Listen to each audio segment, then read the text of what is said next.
கர்த்தருக்குள் அன்பான தேவ பிள்ளைகளே, ஆண்டவரும் இரட்சகருமாகிய இயேசுவின் நாமத்தில் உங்களுக்கு என் அன்பின் வாழ்த்துக்கள். இந்த நாளிலேயும் 1 சாமுவேல் 30வது அதிகாரம் அதனுடைய 6வது வசனத்தை வாசிக்கிறேன். தாவீது மிகவும் நெருக்கப்பட்டான்.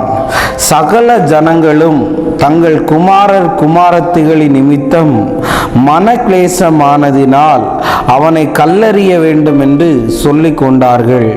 தாவீது தன் தேவனாகிய கர்த்தருக்குள் தன்னை திடப்படுத்தி கொண்டான் என்று எழுதியிருக்கிறது. தாவீது தன் தேவனாகிய கர்த்தருக்குள் தன்னை திடப்படுத்தி கொண்டான் என்று எழுதியிருக்கிறத பார்க்க முடியும். நீங்க மெசேஜோடைய தலைப்பு என்ன தெரியுமாங்க? மன வலிமை என்று சொல்ல விரும்புகிறேன். தாவீதை ஏதோ ஒரு சத்ரு வந்து அவனுடைய மனைவிகளையும் அவன் உடைமைகளையும் அவன் பிள்ளைகளையும் பிடித்து கொண்டு போகிற நேரத்தில் கூட இருந்தவங்களெல்லாம் அவனை கல்லெறியலான்னு சொல்லி யோசித்து கொண்டு இருந்தாங்களாம். அப்ப தாவீது செய்த ஒரு செயல் என்னை மிகவும் ஆச்சரியப்பட வைத்தது. என்ன தெரியுமா? தன் தேவனாகிய கர்த்தருக்குள் தன்னை திடப்படுத்தி கொண்டான்னு. அதனால தான் என் மெசேஜுக்கு ஒரு தலைப்பை கொடுத்தேன், மன வலிமை என்று. எல்லாம் கெட்டதா நடக்கும்போது ஒரு பெரிய நம்பிக்கை ஒன்று உங்களுக்குள்ள இருக்கணும், எல்லாம் சரியாயிரும்னு. நானும் உங்களை பார்த்து சொல்ல வரேன், எல்லாம் சரியாயிரும்னு.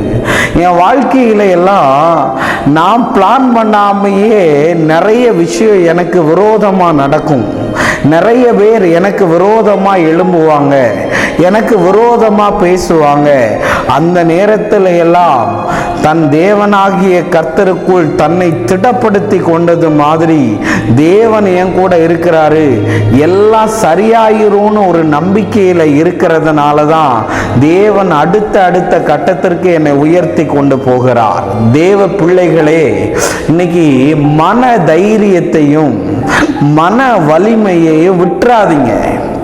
பாருங்க, அவனுக்கு சொத்து போகுது, மனைவிகள் போகிறாங்க, பிள்ளைங்க போகும்போதும் அவனுக்கு என்ன நடக்குது? தன் தேவனாகிய கர்த்தருக்குள் தன்னை திடப்படுத்தி கொண்டான். அப்படி இருந்ததுனால தான் அவன் இழந்து போனதை எல்லாத்தையும் திருப்பினானா. ஒருவேளை இன்னைக்கு மன வலிமை இல்லாம அவனா இது என்னடா வாழ்க்கை, இது ஏண்டா இப்படி நடக்குது, எனக்கு மட்டும் ஏன் இப்படியெல்லாம் இருக்குது, பேசாம போய் செத்திருந்தா செத்த எல்லாம் சரியாயிருமா? சாகரவன் பேரு கோலங்க. வாழணும். நீ உன் வாயிலிருந்து இந்த வருஷம் சாகுறேன்னு ஒரு வார்த்தை கூட வரவே கூடாது. இயேசுவின் நாமத்தினால. என் இயேசு எல்லாரையும் வாழ வைப்பவரை தவிர அவர் சாக வைக்கிறவர் கிடையாது. ஒருவேளை எனக்கு இந்த பிரச்சனையை சமாளிக்க முடியல பிரதர், இந்த சோதனையை தாங்க முடியல பிரதர் நீ சொல்லிக்கிட்டு இருந்தனா, ஆண்டவரை நம்பு, எல்லாம் சரியாயிரும்னு நீ அவரை நம்பும் போது ஒரு நம்பிக்கை உனக்கு பிறக்கும். இன்னைக்கு நீ இதை எந்த ஊர்ல இருந்து பார்த்துக்கிட்டு இருந்தாலும் சரி, ஒருவேளை வெளிநாட்டில இருந்து கூட நீ இதை பார்த்துக்கிட்டு இருக்கலாம்.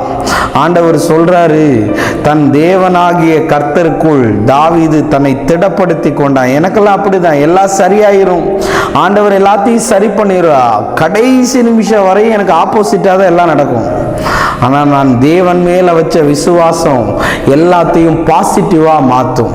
ஒருவேளை இன்னைக்கு ரிப்போர்ட்டு கூட அடுத்து ஸ்கேனுக்கு உனக்கு வந்து பிளட்டில் இப்படியெல்லாம் இருக்குது, உனக்கு தைராய்டு இருக்கு, கிட்னியில் கல் இருக்குது, இது என்ன கட்டின்னு தெரியல, கேன்சர் கட்டியா இருக்குமான டெஸ்ட்டுக்கு கொடுத்துட்டு போகும்போதே நிறைய பேருக்கு பயம் வந்துடுது. மன தைரியமா இரு, மன வலிமையா இரு. அப்படி கேன்சரே வந்தாலும் கூட இயேசு சரிப்படுத்துவா. அப்படி ஒரு விசுவாசம் உனக்கு தேவை. ஆண்டவர் மன வலிமையோட இரு. நிறைய வாலிப பிள்ளைங்க எல்லாம் ஒரு கம்பெனியில் ஏறி வேலை கிடைக்கலன்னா உடனே அப்செட் ஆயிடாத. தேடு, உனக்கு வயசு இருக்கு, இளமை இருக்குது, நீ தேடு.